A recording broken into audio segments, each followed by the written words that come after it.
Uy, kuya, maya-maya uwi na tayo si Teddy. Ginabi na. Kawawa naman. Hindi nga niya alam na umalis tayo. Oo. Di ba dyan, hanggang dun diretso? Ayun na, nakatayo. Babago ka! Talaga natuwa ako sa kanya, kuya. Babago ka! Pupunta ba kayo sa mama po ka? Ikaw talaga! Susubukan ko kasi. Mainit. Galing kayong... Hindi, baka pwede pagka kasi, ang 9 to 12. Pupunta ako maaga sa Katlea para bago mag-12. Babago ka!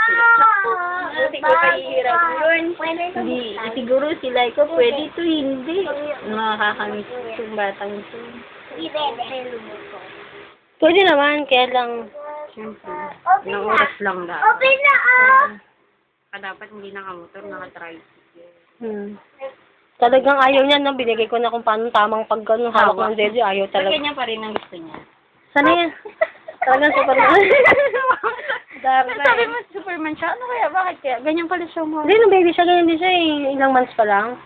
Ayaw niya hawakan ng dalawa. Kaya ginagawa ko, natulungan ko. Una lang inalagay ko dyan. Talagang ganyan ka umawak ng dedo. Hindi tao. Hindi. Ano tawag? Ako si Dana! Talaga. Pag gumagalaw siya. Ako si Dana! Baka mabagsakan siya. Ako si Dana! Talagang straight pa oh.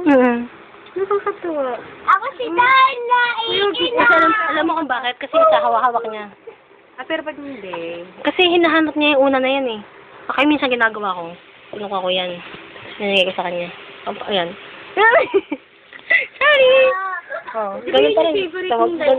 Hindi, kay Laika yung gamit niya orange na mababa. May mga itim-itim na. Yung mga gamit niya ngayon. Nasa ulo.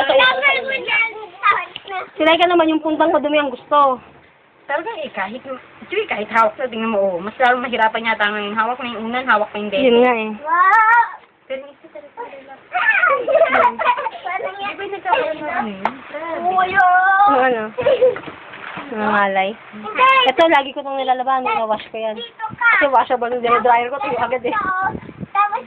Saka yun na yung uno na yun. Aba, ako na ang nangalay kay Lex. Tigilan ko na kaya. Ayaw kita.